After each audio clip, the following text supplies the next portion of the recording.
from these countries, they are forced to go in debt and bridge upon labor conditions from hosting these sporting events. So our stance would be that we want people to bid on major sporting events, and our policy comes with, we have two problems policy. One, which is give most information to the public to make the decision fair for everyone, and second, to make sure that it is accessible to everybody. So what's the problem about these major sporting events? So often after these major sporting events, these countries who are responsible in hosting them, they are in crippling debt or they are really poor, and the stadium that they use a lot of money to prepare, to build it, it becomes useless because after they use for the major sporting event, it becomes unutilized and it's vacant and nobody uses it anymore. So we want, for the public referendum, we want the majority. If the majority votes, then yes, you can bid for a major sporting event. So moving on to my first point, the necessity to ensure the public have a say into these major sporting events. So in order to host these sorts of major sporting events, a lot of preparation is needed. You need a lot of money to build these stadiums, and most of the time, often and not, governments are unable to afford these money, and they go into debt. And they still host it even though they're not capable in doing these. And after that, the country is in debt, and the people living in the country bear the biggest brunt because the people on the ground have to suffer due to lack of, because they are in debt, they are unable to do anything. So on our side, we protect people from this from happening. This now, and I will explain why. So, for example, after Brazil hosted the World Cup, where after the World Cup finished, the stadium is not used, and of course, a lot of money has been used to prepare and to build this stadium, right? So right now, once it has been used, it becomes vacant and nobody uses it anymore. So it's important for people to have a say into this because not many people consented to it, and that's why we need a public referendum. So moving on to my second point, why public referendum are the best way to ensure people are represented in the right way. So we agree to an extent that tourism is great, right? But it is unfair that it comes to an expense of these people living in a country where they don't have a say in it. So the public referendum is a way that can be represented by the people. So what's the outcome of this, right? So who are the countries that would bid into these major sporting events? That these countries are capable of probably funding or hosting these sporting events, and people are more willing to support them, right? And we actually prefer a world like this where sporting events can be sustainable, and they shouldn't people shouldn't bid if the people think that it will harm the country or themselves even more, right? So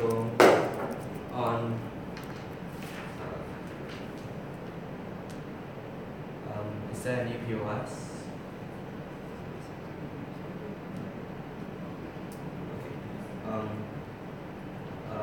Micro-imperative, so that we live in a world that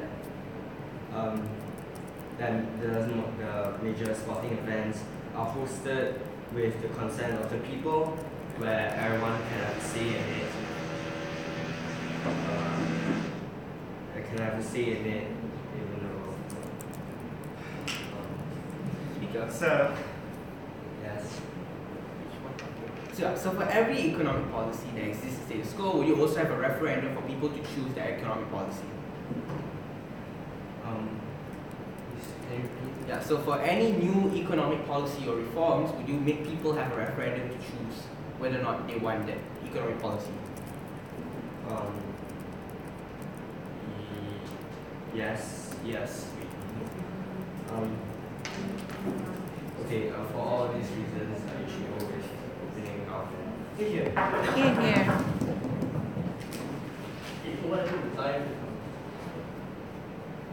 Sorry, I was not hearing. I already know. I think it's about 5 minutes. About 5 minutes. 5:10, I think. 5:10, yeah. Oh, tak.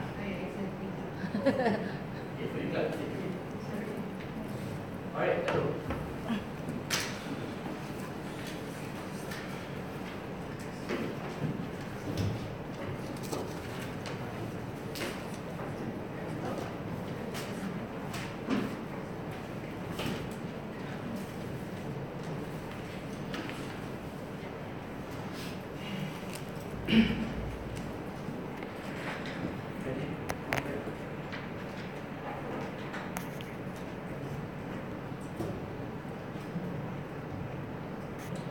A big reason as to why the stadiums in Brazil were left abandoned, or a reason as to why Qatar managed to somehow win the bid to host the World Cup in 2022, we cannot put all the blame for these instances into the hands of the state and say that it's completely their fault that these things are occurring. I think there's a problem within the committee who is organizing and settling these bids, and I think that's where the problem lies. You cannot just blanket the whole issue and just say that because the state doesn't know how to manage their funds, therefore they are the ones who are completely responsible for this entire atrocity.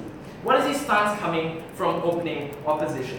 We do not think that people are the most suitable party to choose as to when your development should happen or how all your funds are to be handled. I think the opportunity to develop shouldn't be in the hands of the people, rather I think individuals who are experts on the issue, and this is referring to individuals within the state, I think these are the people who should hold the control. I have two arguments in my speech rebuttal to be integrated. Firstly, why people shouldn't make the choice and why they make bad choices, and this directly engages with the premise from opening government. And secondly, why this event cannot be exclusive to only those who are already developed or those who already have these stadiums, these privileged states. But before that, let's just paint you a picture of what the world of opening opposition looks like. We support enforcing tighter rules when it comes to dealing with bids coming from nations. What do these rules look like? So it's something in the form of ensuring that these states do have the financial capacity to pay for the development or pay for the construction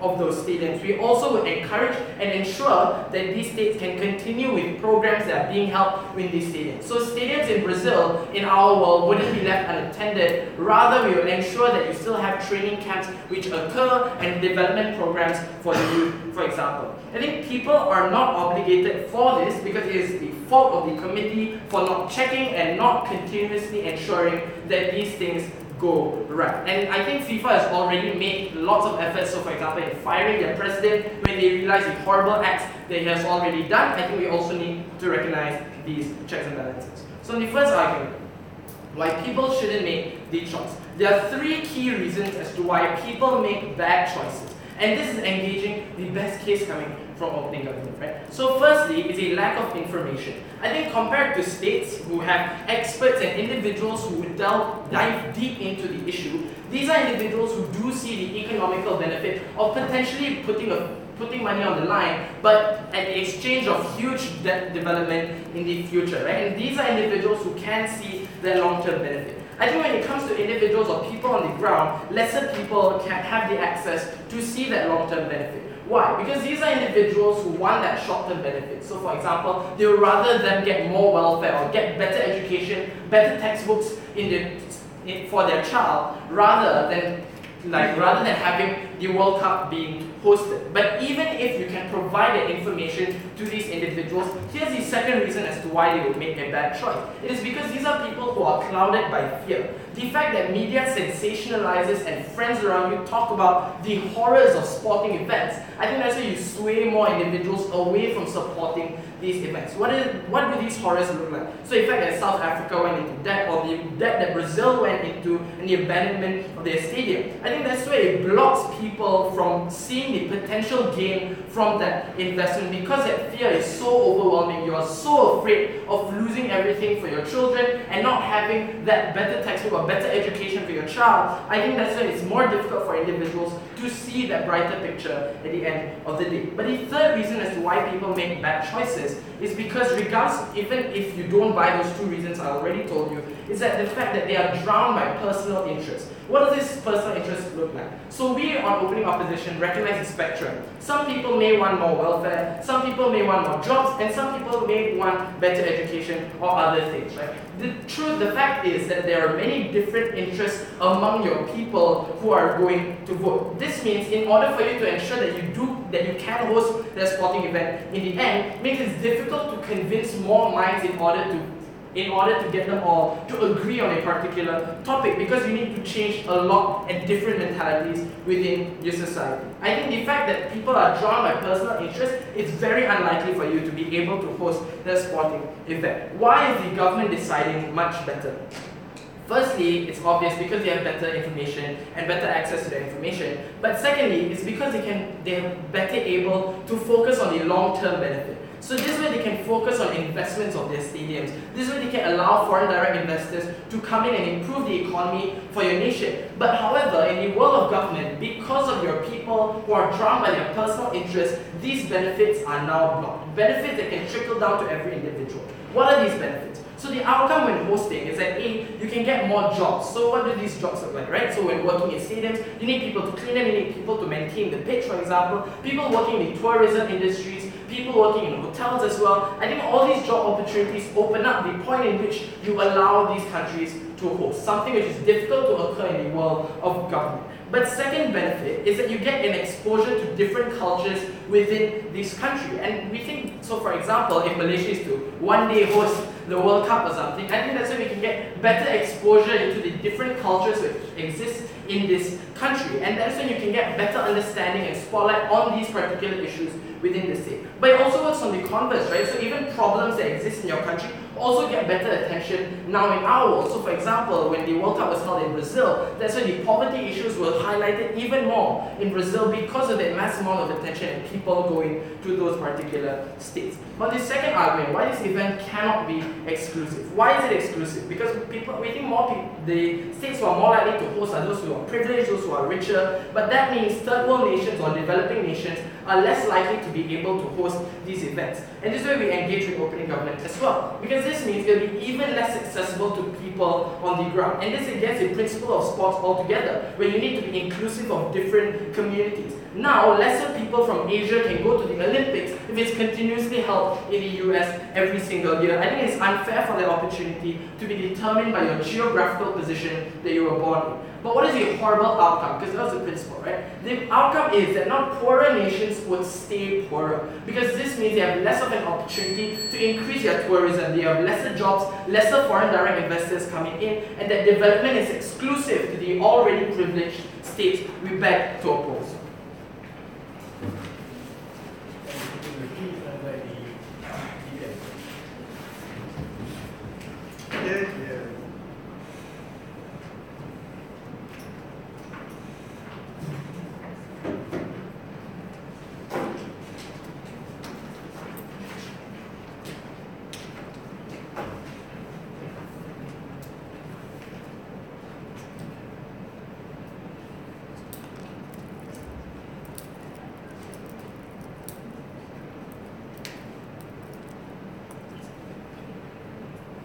It was unfair for the LO to come and tell us that the fear in which people feel about being displaced from their homes because their land was taken to build a stadium. When people, we think it's perfectly legitimate for people on the ground to feel fear, the point in which their tax money is being directed into building stadiums instead of providing welfare for the people within that same country itself. We don't think it was fair for the side of LO to call this form of fear or this kind of fear of the future for these people as illegitimate. I have one argument for you in this debate on why development has to take a back seat when it comes to people and civilians, but before that, 4 points of rebuttals. The first, the side of opposition, the way in which they entered this debate was to tell us that that fear in which people have will make sure that they don't vote yes within that referendum. So firstly, we don't see a problem that when people see that their country is unable to host that sporting event. This means that it's a representation of how well the people feel their country can in fact host that sporting event in the first place. But secondly, my PM already told you that we will give as much information as possible for individuals to make that form of decision, to make the most rational decision possible. But second thing they wanted to tell us about on how great foreign direct investments are. Here's the thing, the opportunity cost of having foreign direct investments come in is your SMEs dying out. Your local businesses suffer because they're foreign companies that are already extremely rich. We think people on the ground should have the ability to dictate whether or not they should allow their SMEs to keep flourishing, whether or not they would like to promote their own local businesses first before having foreign direct investments come in the future. But third point of rebuttal on the idea of of job opportunities. Here's the thing, your job opportunities that are offered to people are oftentimes the bare minimum, where you experience extremely horrible working conditions, working under the sun like for 8 hours straight building that stadium itself, and you oftentimes get underpaid as a worker building that stadium itself. We don't think it's the quality job opportunities that having SMEs or other form of local businesses that could offer to your side of the house. But fourthly, on this idea, because the case of side opposition assumes that the developing countries wouldn't bid at all. Here's the thing, it's not true. It's an end of extreme for side opposition to say that all these sporting events will be held continuously within richer and developed countries. We don't think that's true. We think maybe it's true that to a certain extent, the richer countries will host it first. But the point in which the developing countries are more developed and people feel confident within voting yes and having that sporting event within your own country. We think that's the point at which we have sporting events happening within developing countries itself. But we don't think it's fair for your side of the house to allow a sports committee that's not even within that same country itself to dictate whether or not that country can host the sporting event. On to the first argument I have for you in this debate on why development has to take a back seat when it comes to people and civilians. Because firstly, people on the ground should be able to dictate what happens to their country and their well-being. Because oftentimes, the point at which you build things like stadiums and prepare for these major sporting events, this is when thousands of people are displaced from their homes because they have to clear the land for you to make that stadium itself. This is when countless SMEs have to shut down because foreign direct investments keep putting them out of business. This is when people on the ground oftentimes have to turn to these horrible job opportunities that you offer that are somehow so great because you want to have that sporting event itself. But before that, sure. Yeah, so far a lot of your characterizations tell me why bidding for these places and these places coming in is bad. So would you then support a referendum where the people ask to have these places built into your developing nations? Yeah, sure. Like, if people think these are the things that bring them benefit towards their countries, we think that's something that they should decide. We don't see why a public referendum is in any way harmful, but we think it's better to allow individuals on the ground to dictate what is the best decision to make. But thirdly, here's where the point at which development comes at the expense of people on the ground, this means it's unsustainable. Oftentimes, the development that you choose to impose upon individuals are not ones that they are ready for. This means that number one,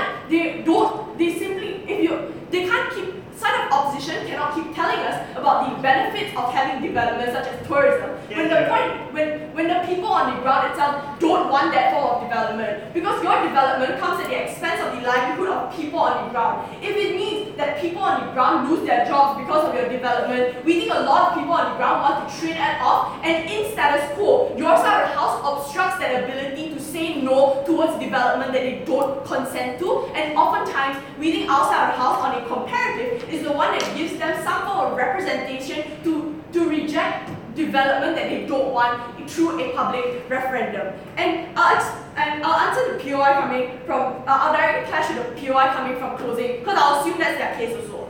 Here's why the public referendum is the best alternative to making these most representative decisions possible. Because firstly, We think public referendums are the most representative of people. Because who are the people that decide whether or not you get to host a sporting event now? Number one, these are people oftentimes not in your country and not able to see the people on the ground itself. This means that they don't take into consideration your people and your civilians because that's not their best interest. We think the best interest of people that side opening opposition clearly wanted to downplay in this debate is the most important. Because for the person that's living through that horrible life every day of his life, he needs to be able to dictate whether or not he consents to that kind of life, whether or not he believes that the trade-off of having the short-term harms that opposition wanted to say is legitimate. Because we think it's perfectly legitimate for an individual to feel fear and feel that the country is unable to host a specific sporting event, especially if it comes at the cost of their lives and the well-being of people within that same country itself. Here's the comparative. Our Side House allows sporting events to still be hosted within developing countries. But we think it's better for individuals on the ground to decide whether or not that form of choice is one that is worth it, or whether or not they feel like the country is in a position to be able to invest within these kinds of long-term benefits. Because it's unrelated that opposition tells us about the long-term benefits that they want to achieve, but at the same time, the people on the ground are not confident within achieving those kinds of long-term benefits. We don't think it's beneficial to people on the ground. Here's your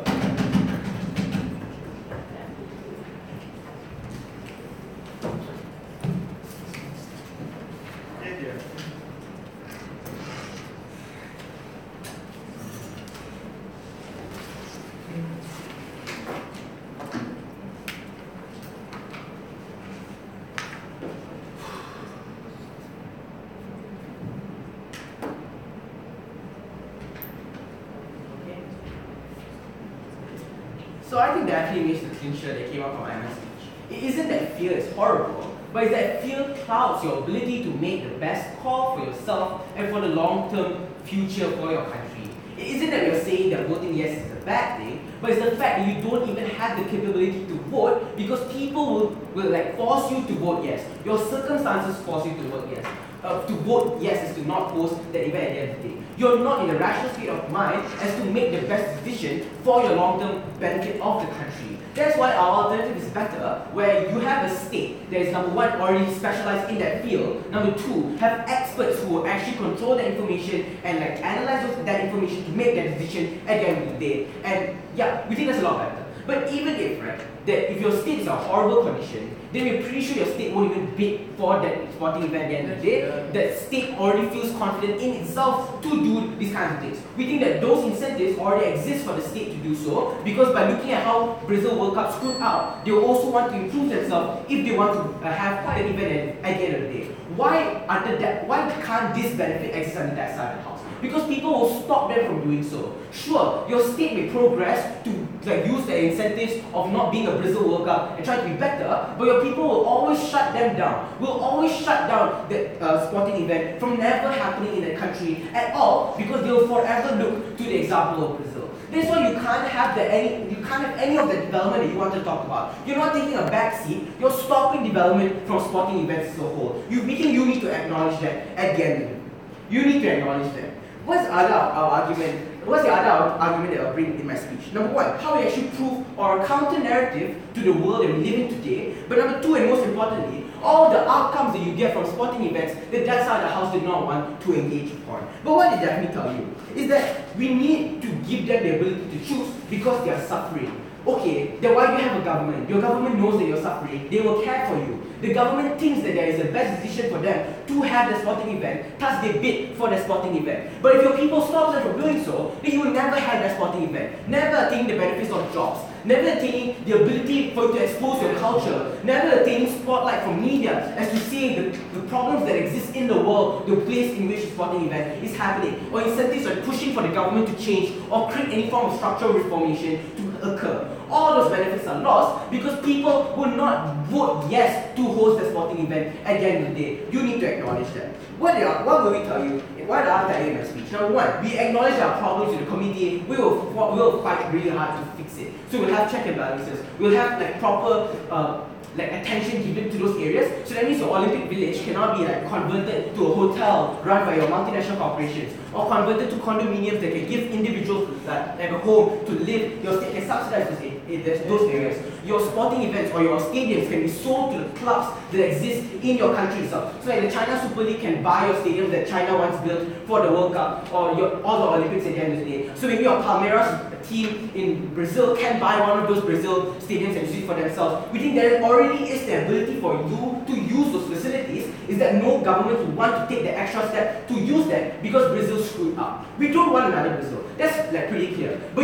But the alternative from government is that you will never have any sporting events in your third world or developing countries anymore, because no one will want to vote for that. Because no other third world country will give an example as how they were successful, because no one will take that risk anymore. Even if your government is willing to do so, your people will not take that risk because they will vote no. So where does these sporting events go to now? Your places like London Olympics will occur even more. So maybe you have a Paris World Cup instead. You will never have your World Cup in every other areas in the world. That means sports becomes something that's exclusive and only existent for the richest of the richest countries. So that's how you create segregation. You ruin all the principles of sporting that we wanted to push for at the end of the day. Closing event POI, I'll take you now. No? Okay, yeah. But it's within the burden of the state to prove to individuals as to why it's more worth it to invest within like these sporting events. Okay. We don't think it's in a position of the people, it's not the fault of the people to make this kind of decisions against sporting events. Alright, yeah. So if you didn't listen to Aiman's speech of why people can't make the best decision, another reason as to why, sure, you can give them a lot of information, but they're not economists to understand all those information and statistics. They don't have time to process all of that information to make the best decision. So yeah, so you can have your state, your people to do it, but they are not the best individuals to do so at the end of the day. We already told you as to how states will want to be confident and will take their stance themselves. We think that's a lot better when your people on the ground does not stop them from doing so. What's the benefits that we think on the outside? We give them facilities. So we expand the narrative that academics isn't the only way to be successful in life, but there's also sports. I'll take you later.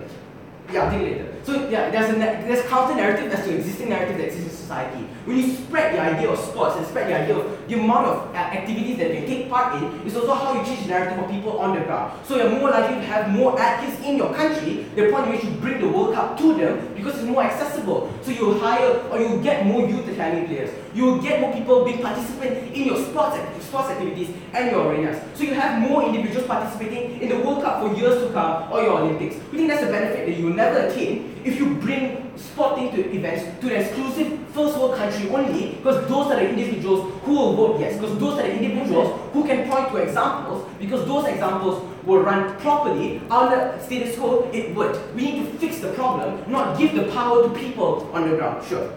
If economic development succeeds, then great. Why are you willing to allow people to be exploited and abused for the sake of economic development that may or may not happen? Okay, so yeah, every economic decision is a risk. But I'm not sure how people are exploited. They're not exploited as what Daphne will claim to be. If you were displaced by their home being stolen, then there are criticism placed on the government to stop them from doing so. We think they will do it legally and lawfully. The point in which you face a lot of criticism, what was I going to say?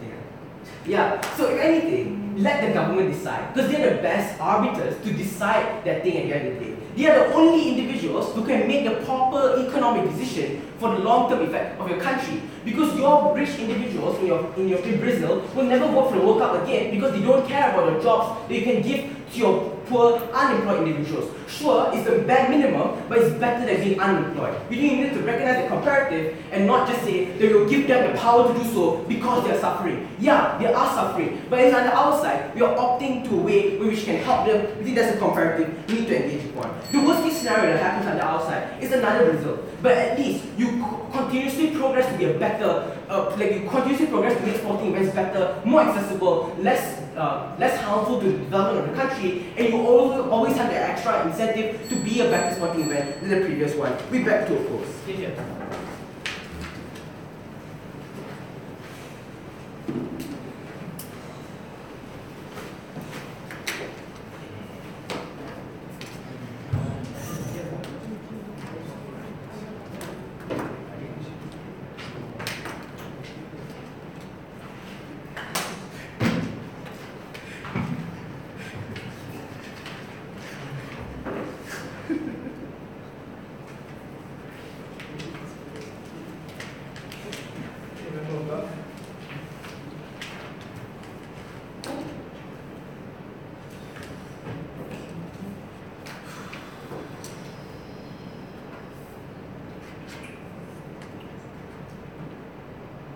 Unfortunately, Mr. Speaker, I think this debate in the opening houses became more about whether sporting events were good or bad, as opposed to simply a referendum in and of itself, regardless of the outcome, how that necessarily benefits individuals in status quo. That being said, what's the delineation between opening and closing? So opening told you stuff like the government won't be able to afford, individuals don't consent. Closing government will do one of two things. Number one, we will tell you why referendum in and of itself grants leverage to individuals that wouldn't have had it otherwise, and even if you still end up having a sporting event, you have a better one. Secondly, we will extend this principle beyond simply people who are affected are people who should decide, which is where OG stopped, right? We will go further than that. Thirdly, we will also tell you why referendums lead to a better distribution of information that empowers individuals to pressure governments into doing things that necessarily help them, and empowers them in feeling like they should do these things and empowering them through this information. That being said, very quick responses to opening opposition. My whip will do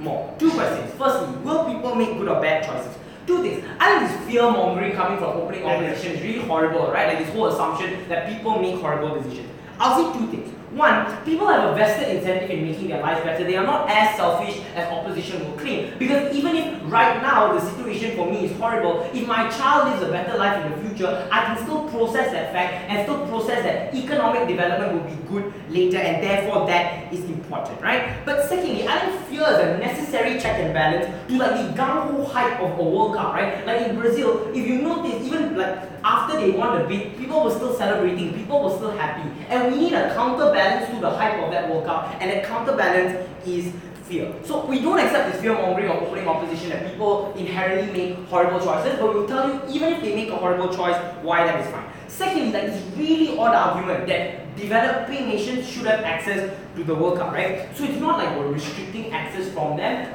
All we are saying in the side of government is that often developing countries need time before they're able to take on the risk or the economic risk of accepting such a policy. Because if it is bad for the developing countries, there shouldn't be a World Cup taking place to begin with. What's the nuance here?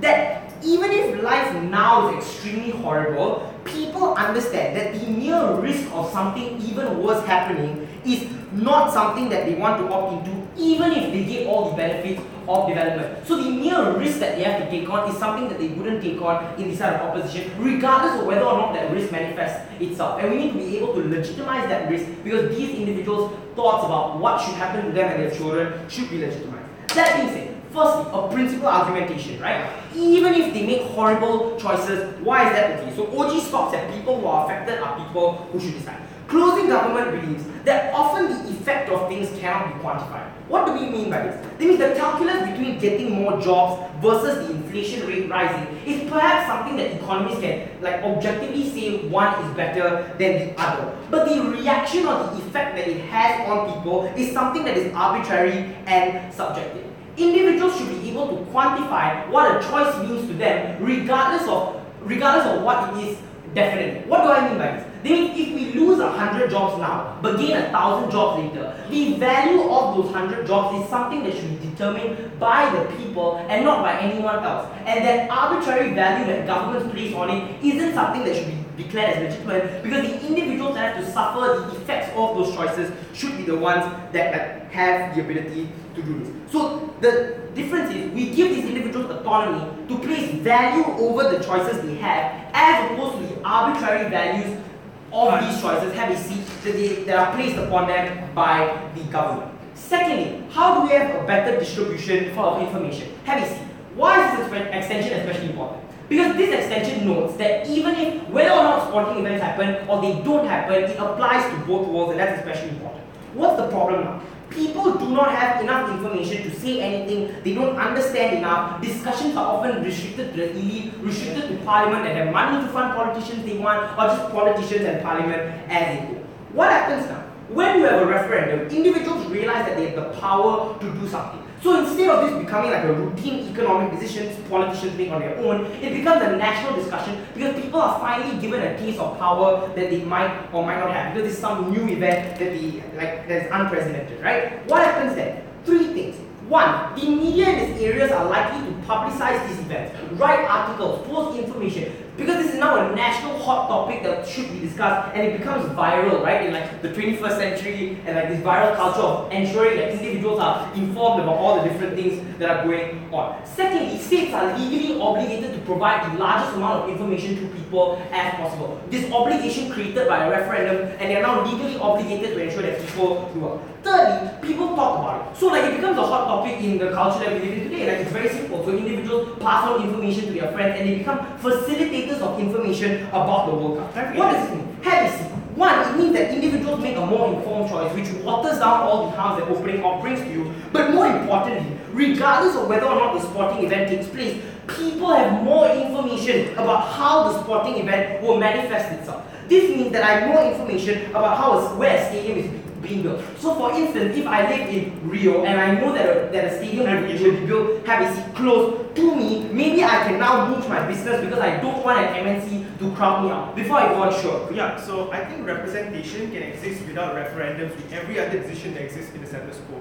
Would you then be okay with changing all the decisions to make it into referendums? Yeah, right. We are principally okay with ensuring we have referendums for as many decisions as possible. It's non-contentious, right? But this means that they can prepare themselves economically for whatever situation is to happen. If I have more information about where stadiums are going to be built, where MNCs are going to come in, what kind of companies are going to come in to my state, I can prepare myself economically. Whether it means moving myself to a different location, whether it means informing my family members about where I should go, very important. But the second level to this is that you give the most vulnerable people leverage. Because politicians and rich people that really want to host the World Cup become scared that the sporting event might not happen. So countries holding the sporting events are willing to make compromises in order to ensure that people are more likely to vote for the World Cup. So the treatment of these individuals get better. So politicians are more likely to create more welfare policies or policies that restrict monopolies to pander to these individuals. Rich people will fund policies that placate poor people in order to ensure that the sporting event that they want is voted for. The conclusion is the only way to improve the treatment of individuals is to threaten these governments with the possibility of this like fame storm not happening. This means better, less exploitative tournaments that better balance the interests of people and the interests of governments, which leads to like the best compromise that we can come to in this debate. I've never been prouder to oppose.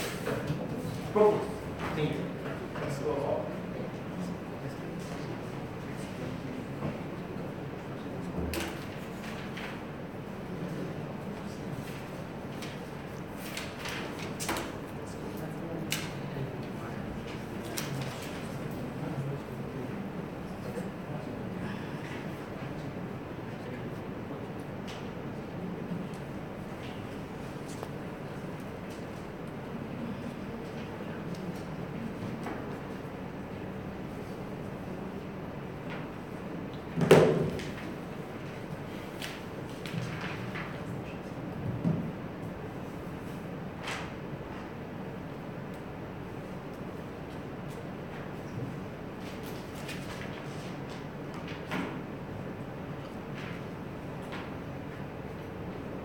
I agree with Hans on a couple of things that came out of his speech. The most important one being that I think the opening house wanted to talk about whether or not these things have good impact upon developing countries and how it may or may not be able to help. I don't think that's part of the debate. I think this debate is about a referendum on specifically sports, whether or not it's something that's good, whether individuals can make legitimate decisions in these circumstances. Because I think the nuance that came out from the three teams has been arguments against referendums in general, without really analyzing what sports does to an individual and how individuals can or cannot make decisions on sports. But before that, let's not deal with opening house, but like clarify our differences from the opening opposition. This is not a knife, this is a clarification between the two houses. Now, firstly, they wanted to talk about, for example, governments and how governments make the best decisions. They told us how information, long-term, exclusive, yada yada yada. I think these are arguments for referendums in general, not really particularly into these parts into sports. So we're going to diverge and talk about sports. But more importantly, where we want to really diverge is where they want to talk about people make bad choices, right? They say there's lack of information, they say there's fear, and they say personal interest.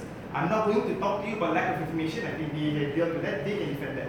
I'm not going to talk to you about fear either, because I don't think fear is a legitimate argument. I think it's an argument against referendums, but they can deal with that. And personal interest is up to them, right? So in our speech, I'm going to talk to you about two things. One, why sports in essence is something that's coercive, why government shouldn't allow individuals to make decisions about things that are coercive. Where do we parallel this to? We parallel this to the United States, where people care so much about sports and people are allowed to pressure governments in the status quo, and currently states are suffering because of that, right? Because there are large amount of stadiums being built in random areas just because people feel that they have to support their teams in these circumstances. So why is this coercive to the community, and why is this harmful, and why states won't be able to develop? Past this point in time, before that, let's go to responses to member of government, right? Firstly, he came up here and told us about a principle. He wanted to tell us how a referendum is then equal to representation. This is a similarity between the two government measures, right? They told us how referendum means representation, referendum means information. Two levels of argumentation towards this. Firstly, I think that in status quo, we have parliaments and we have people like lobbying parliaments to make decisions. I don't understand why we can't have representation in these circumstances, right? That means people can still feel a part of the decision without actually making the decision, right? They can still have information, your media coverages, understanding of all these things, like they do with every other decision in the status quo, right? For example, if they want to make a decision about education policies or tax reforms, they do that in the status quo, but we don't have referendums for all these different types of things because we recognize they want to have legitimate discussions, and we have a parliament house where individuals pick these parliament members and these parliaments decide it, right? Representation exists on outside the house, information exists on outside the house too. I don't understand why that's particularly important in this debate. They need to justify why individuals are not only the best actor, but also why the state is an ineffective actor to justify these things when we talk about referendums in the status quo. Lastly, they also want to talk about how people should have a chance to be able to express themselves. I'm telling you, the status quo, they already had that chance to be able to express themselves. I'll only take one, sure. Even if you have information, the problem in status quo is that information doesn't mean anything for these people. They have no capacity to use that information to exact any form of change. Firstly, they have the complete capacity to do so. That's why lobbying exists. That's why you're able to call your parliamentarians. That's why you're able to pick which one you want to, which parliamentarians you want to go into these circumstances. Literally, right? If I'm allowed to pick my leaders to make my decisions for me in parliament, or if I'm allowed to pick my prime minister, that information in the status quo that exists because we are in a democratic society is used for that. The information that you support on all other platforms is used for that. That means in the status quo, you need to prove to me why somehow or other all this information and all the choices that we make up till now are one that doesn't represent the public in the status quo. I don't think that's fair, right? And on top of that, let's talk about opening government really quickly. They talked about how representation suddenly means some form of with the lack of representation is coercive. I think we have representation outside the house. But secondly, let's go into our extension. Why sports is coercive? Principally. One, I think sports in essence is one that promotes emotional attraction towards the teams, right? It means NFL teams, FIFA teams, they go and tell you supporters to be more passionate about sports in itself, right? Supporters feel extreme passion about sports because they hold it closely towards their identity. That's why we see in the United States of America, people go into riots because of their sport teams. They attack other individuals who just simply mention that their sports team aren't good enough to be able to make these things, right? People in the status quo, unfortunately, for some reason, think sports is an emotional concept that they hold close to their identity. Because they hold that emotional concept close to their identity, they attack people who attack their identity, right? That's why in the status quo, we recognize that a large amount of stadiums is being built in multiple different states, even though it's not necessary. Tax rates are being given to all types of teams in NFL teams, right? Therefore, the state is not making money on these things, right? It's a loss in profit. But individuals don't care because they believe that that is their identity. That particular team is their identity, and therefore they need to support it in any form of circumstances, right? These choices are highly emotional ones to be talked about. That's why sports in itself, regardless whether we talk about the systems and the teams, is one that's coercive, but almost coerce people to make decisions, and we see this in the status quo. Secondly, why coercive decisions why things that are coercive shouldn't be decided in public referendums. So we recognize there are certain decisions that states put in their own hands, right? We're talking about decisions, for example, military decisions. When we talk about how we want to deal with circumstances. We're talking about decisions when it comes to court, right? When we want to deal with how we want to argue or decide whether the defendant is guilty or not. That's why the O.J. Simpson trial wasn't one that's done by a public referendum throughout the United States or throughout the world, but yet in a courtroom in a jury, right? Why do we do so? Because certain things are extremely emotional for certain individuals, right? Whether we talk about sports, or whether we talk about the military and individuals dying, or lives that are being concerned, religion, or for example in these cases, right? These things are integral to an individual's identity and person. That's why we don't allow individuals in the majority or the minority to make decisions about this. But we do allow them to lobby like parliamentarians and to talk about these things in discussion platforms, while parliamentarians are the rational actors that make decisions as representations of this, right? We see this with the military. We see this with everything else that occurs in status quo when emotion takes place and overtrumps the ability to make rational decisions in these circumstances, right? I think that this is something that's harmful and recognizing. At the point where you recognize that sports is coercive, the ability for, take one more, sure. Okay, if you principally support things like lobbying and instances where people can effect change on the government, why can't people effect that change themselves if you principally support them effecting that change? I am principally against something that's coercive to an individual, and an individual taking an active stance to make a decision about that thing, right? But I can have an opinion about it and convince a lobby person, right? A person who is an economist and so on, right? The convincing act is one that's a rational act. The one of making a decision is one that's irrational, right? So if I cannot convince him because I am irrational or my arguments are irrational, then he will not be convinced. The parliamentarian will not move forward with their policy because it doesn't benefit the rest of society, right? I think it's an important change to understand in these circumstances, right? What we don't stand for is any form of referendum that allows people to make decisions on things that are coercive towards them is something that closing opposition doesn't stand for in today's debate. But secondly, why is the ability to restate something that's harmful? We see this in status quo. Sports and the ability to make decisions on sports in the United States is a parasite to the United States community. The United States community is going to be a parasite to your developing communities. I mean, states lack the ability to change or decide whether or not they want to have this sports scheme going on. They are forced to give in tax breaks the moment individuals see that, look, my team is here, the more tax breaks we give them, the more money they'll have, and therefore the further our team will go, right? This form of illogical argumentation, they are told because of emotional reasons, are one that causes states to lose money on your sports team. So your sports teams end up failing just only standing on the people who care about them. I don't think that's the way for a state to move forward in today's debate. For all those reasons, side with closing opposition.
The fact that opening opposition in this debate would argue that some people might want to say no to the referendum, and closing opposition in debate argue that some people might want to say yes to the referendum, reveals the check and balance that exists in society today. How people will actually weigh what is important to them when making a decision. Some people say yes, some people say no, and at the end of the day, the decision that is made is the most fair and most representative of all.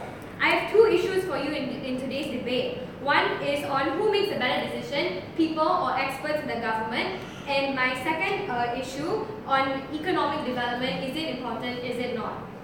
So, onto my first issue, who makes a better decision?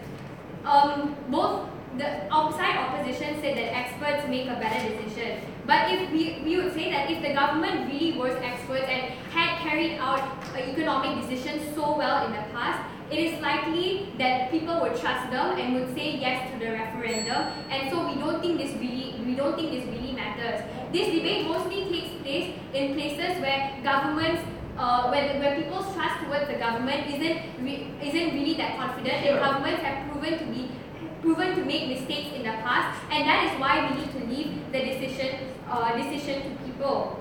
They said that people would be clouded by things like they want better education, better healthcare, and they would be clouded by fear. And we think these are perfectly legitimate concerns. It's not up to them to say that this fear is legitimate, because oftentimes it's true. We told you how in Rio, in the projects, people got exploited and abused, their homes got taken away, and they really suffered so much as a result of these sporting events. It's very bigoted for them to say it doesn't matter. But if their problem really was with people not having enough knowledge or information, maybe it's because people never had the incentive to find out more about it. And this is where the extension that we brought to you was so important, because people being able to be involved in a decision that affects them will make them want to be less complacent, will make them want to find out more information, to think about the consequences of their actions. Referendums literally help to fix the problem that opposition had with people not knowing enough. They will do more research into into the consequences of these events, and that is when they will be able to make better decisions. And it's not just that the people will be able to research more, but governments themselves are more incentivized to provide as accurate information as possible, to be as transparent as possible for the people. They will be less likely to abuse these people and actually be trustworthy with them in efforts to gain their trust to hold the Olympics. And even if you say people are somewhat irrational, we think that higher up officials who only want money out of this whole sporting event are even more irrational than people on the ground who are directly affected by this thing anyway. Because people also want economic development. It's not that they don't, but they are able to weigh out whether economic development is more important or being able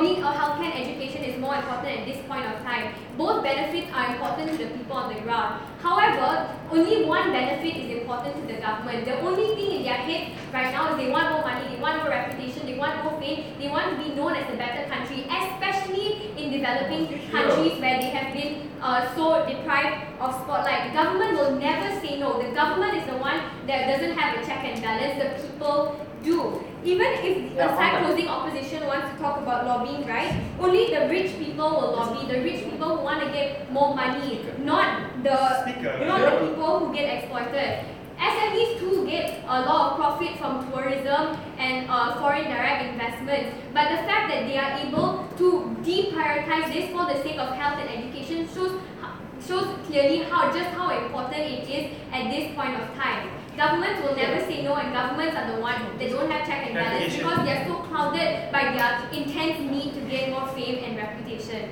Yeah, so if governments have no check and balance, you release all this information by the media on both sides of the house. So people can still go and lobby or elect new governments and new presidents, right? I don't understand why there's a problem in this debate. No, they won't release all the information on both sides of the house, only on ours. On their side, on your side, governments don't have to be accountable to the people. People are not involved in the decision whatsoever, and therefore they don't feel the obligation to be accountable to the people and be trustworthy. So now on to my second issue, on the issue of economic development. So side opening opposition only brought up to you, only argued their best case scenario was which if these Olympics actually do provide some benefit, but they fail to engage in the worst case scenario that it didn't happen. Forcing economic development in a country that isn't ready for it is often likely to fail. The nuance that we brought to you wasn't just that exploitation was bad, but that governments won't care because they will never say no. Even if it might succeed, it's still a risk, and if people are unhappy with the risk, it's necessary to cater to the people's needs and what truly makes them happy. Even if people are inclined to say no, the referendum itself it makes the decision as to whether or not to hold the Olympics a higher quality one. Because the governments want it to take place, so they will try as hard as possible to minimize human rights abuses, to increase benefits that will trickle down to people, and try as hard to cater to people as possible. And this compromise is necessary in order to improve the quality of sporting events as a whole. Even if people do say no at the end of the day, it is likely that they weren't convinced that development was possible anyway. The happiness of people is unquantifiable, which is what we told you in an extension. They should be able to have the decision as to whether or not to place value in health and education, as opposed to the arbitrary value of sporting events imposed by the government onto them. Now, in the extension that closing opposition brought to you, they say it was coercive. We say there was a contradiction in their case because they were okay with lobbying, which is basically a concession that people should have the right to make decisions and sway the decisions of the government. But in the same breath, they said they weren't okay with referendums, which is basically the same thing, giving people the power to make decisions. But they said, but even if we accept their premise, they said it would be coercive, that it would be because people find sports so much a large part of their identity. We see a lot of choices are coercive. When it comes to a decision that affects the people at the end of the day, they should be allowed to make it. Thank you.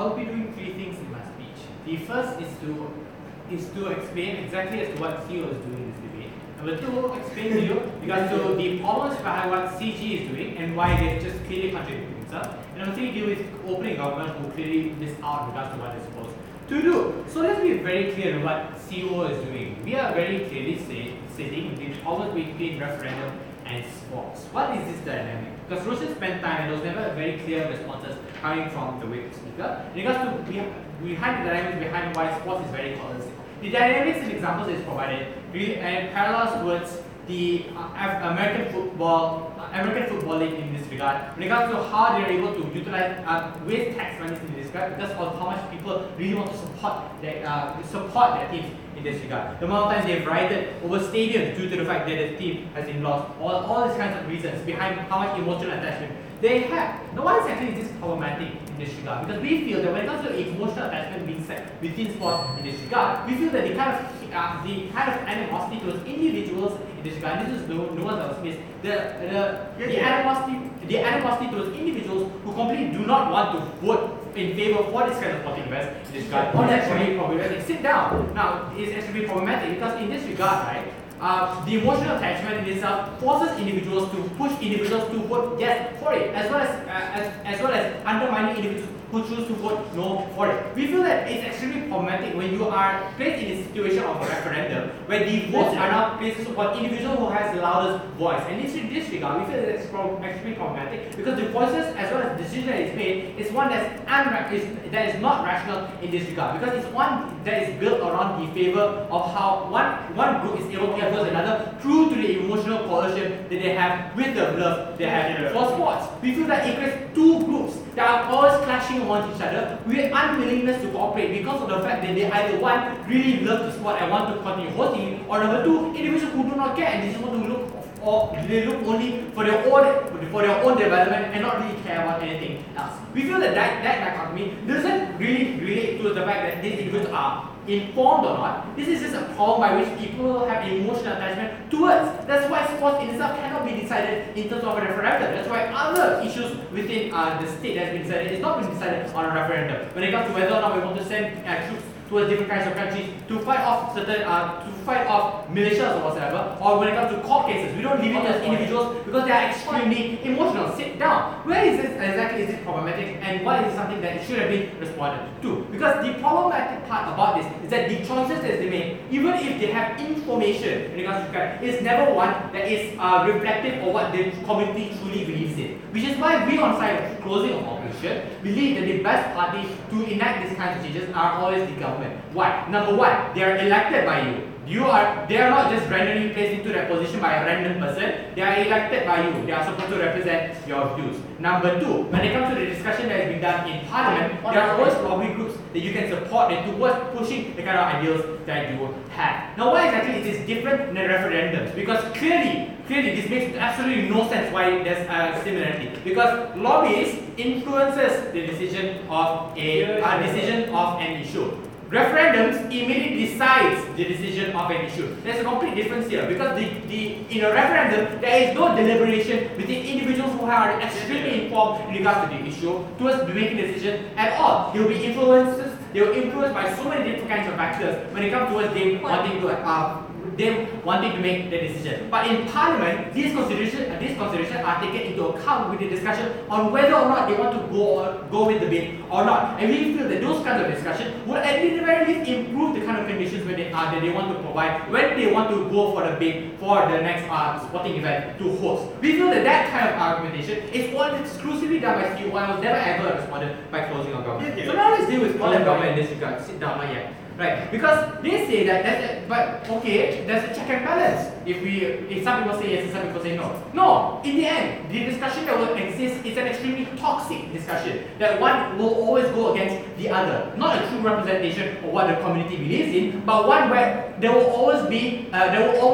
villain in this regard. And we feel that kind of accountability is something that people should not be holding in this regard. So in that idea, right, accountability should go to the government. So if it actually does go wrong, the government should be accountable, not the people on the ground, or else no problems can be solved in in that regard, people will be blaming one another, and nothing can be solved in this issue. Sit down, I'll take one later from opening, right? So secondly, right, they say that government, in the way speaker, she argued that governments are very corrupt, and they only always want to host this event because they want to make money. So if that were to be the case, the information that's revealed by the government will always be biased towards supporting the sporting event, and then everyone will go to the sporting event. So clearly, governments aren't stupid enough to make that kind of decision, and governments aren't as corrupt enough to do this kind of decision. They'll always be pre-planning towards these kinds of ideas, and that's why exactly it makes absolutely no sense to try and put this kind of argumentation forward. Opening. People decide what's the majority decision. It's a better outcome compared to having a FIFA committee that doesn't even live through that failed investment or care about whether or not it's a good decision. Yeah, but unfortunately, the government actually do listen to the concerns of the people on the ground. If they don't, then they clearly are a crappy government, and you should really elect a different one, right? The government is responsible for the people. The government is the one who hosts this bid. If your issue is that there is no regulations, then FIFA should place out regulations. Because that's clearly, the problems that opening government concerns have. What do I mean by this? Number one, FDI is going to shut down local businesses. Number two, job opportunities is either going to be on a bare minimum, and it's also going to be very poor conditions. So these are all possible harms. But so if people consent to it, that means people are stupid.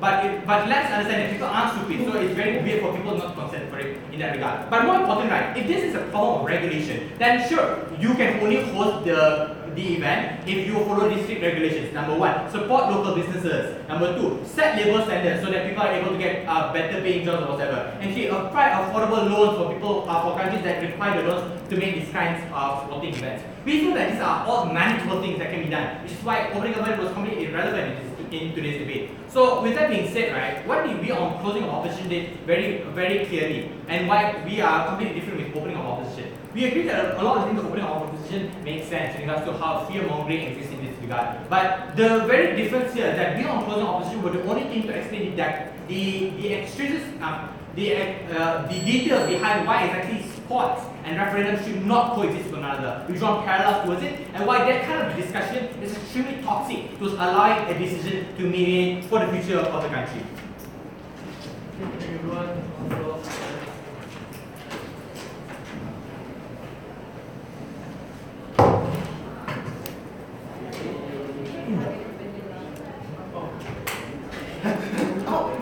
Sorry.